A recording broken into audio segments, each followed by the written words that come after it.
वो बिलख उठती है, रो उठती है, तड़प उठती है, क्योंकि उसे जीने का एक ही सहारा था, उसे ये ब्रह्म ज्ञान नहीं था।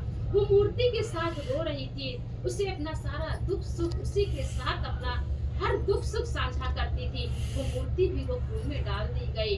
तब वो रो रही है, बिलख रही है, तो इस निरंकार से आवाज आ रही है कि हे मीरा, तू क्यों रो रही है? वो मूर्ति मेरा स्वरूप नहीं है, मेरा स्वरूप तो कुछ और है।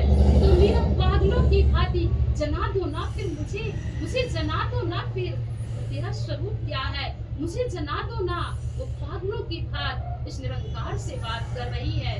आओ साथ संगत जी, तो निरंकार की आवाज आती है कि तुझे गुरु के पास जाना पड़ेगा, मैं अपने स्वरूप का दर्शन नहीं करवा सकता। समय का जो सद्गुरु है उसके पास तुझे जाना पड़ेगा।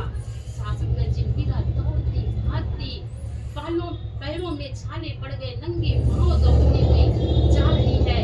वो बनारस में महात्मा रविदास जो समय के सद्गुरु थे, ब्रह्म ज्ञानी दाता थे, वो ब्रह्म ज्ञान प्रदान करते थे, उनके पास पहुंची है। तो मीरा से कहते, मीरा पानी चाहिए? वो तड़प रही है, प्यास से व्याकुल है, भूख से व्याकुल है, कहती नहीं मुझे पानी नहीं चाहिए, मुझे तो जिस चीज की प्यास है मुझे तो वो चाहिए। जब सदगुरु ने रविदास जी ने ब्रह्म ज्ञान दिया तो मीरा नाच उठी, मीरा पा गई वो चीज और पाकर तब गाई है, पायो रे पायो मैंने राम रतन धन पायो, वस्तु अमोलक दी मेरे सदगुरु, कर कृपा अपनायो, खर्च न होवे चोर न लूटे, दिन दिन बढ़त सवायो।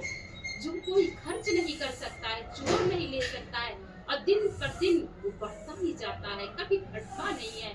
जितना इंसान राम नाम की दौलत दूसरों में बांटता है, जितने लोगों को जोड़ता है इस परमात्मा से, एक भी अगर इंसान किसी के कहने से जुड़ जाता है इस परमात्मा से और वो सच्चाई से जुड़ जाता है, उसको कितने कितने कर्मों और वो यज्ञ के पुण्य उसके हिस्से में आने लग जाते हैं।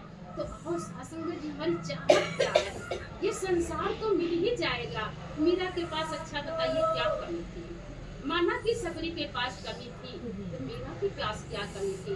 राजघराने में पैदा हुई थी, राजघराने में ब्याही थी, धन के अंबार थे, हीरे मोती जौहरी सोने चांदी से महल बना हुआ, क्या कमी थी उसके पास?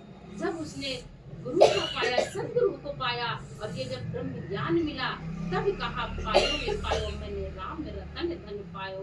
आओ साथ संगत जी, यही रतन धन जो ये परमात्मा, जो सदगुरु ने हमें ज्ञान दिया है, ये ऐसा अमूलक है, ऐसा अमूलक है, जो साथ संगत जिसको हम नजरअंदाज कर रहे हैं, जिसके प्रति हम लापरवाह हो रहे हैं। संसार के प्रति लापरवाही तो चलेगी, बिल्कुल चलेगी, कोई बात नहीं, वो काम नहीं होगा तो दूसरा कोई कर लेगा। लोग पागल ही समझेंगे, ये पागल है, इसको समझ से ये काम करना नहीं आता। काम ये भी करना है, ये भी जरूरी है, लेकिन सबसे जरूरी जो है, हम बातों ही बातों में बैठकर कभी इधर कभी उधर, कभी इसकी बातें कभी उसकी बातें, कभी कौन क्या कर रहा है, किसके घर में क्या हो रहा है, सारी जानकारी चाहिए। लेकिन हम क्या कर रहे हैं, इसकी जानकारी है हमें? हम सेल्फी लेने में मस्त है, जहाँ जाते बस फोटो खिंचाने में मस्त। साथ संगत जी, निरंकार की तो फोटो खींच रहा है हमारे हर पल की, ये हम बाहर की फोटो खींच रहे हैं वहाँ पे, लेकिन ये अंदर की फोटो खींच रहा है, अंदर की बात को साथ संगत जी सुन रहा है, सब नोट कर रहा है। हमारी फाइल भरी जा रही है, हमारे गुनाहों से हमारी फाइल अगर भरी है, और वो साथ संगत जी कर्मों का लेखा जोखा हमारा कट सकता है, ये परमात्मा नोट कर रहा है और सदगुरु डिलीट कर रहा है। दासी ने एक दिन फिर भी कहा था, डिलीट का ऑप्शन मेरे सदगुरु के पास है, निरंकार के पास नहीं है। हम मोबाइल में देखते हैं, कोई गलत चीज पड़ जाती है तो दिमाग पूरा जाता है, कैसे डिलीट हो जाए, कैसे इसको डिलीट किया जाए, सारा दिमाग डिलीट कर जाता है। सासंग जी, क्या कभी हमने याद किया, कभी अकेले सोच कर विचार किया कि हमारे कर्म भी इतने गंदे हैं, कितने जन्मों जन्मांतर से हमारे कर्म बनते चले आ रहे हैं, क्या वो कभी डिलीट भी होंगे? नहीं होंगे सासंग जी, संसार में तो बिल्कुल भी नहीं होंगे।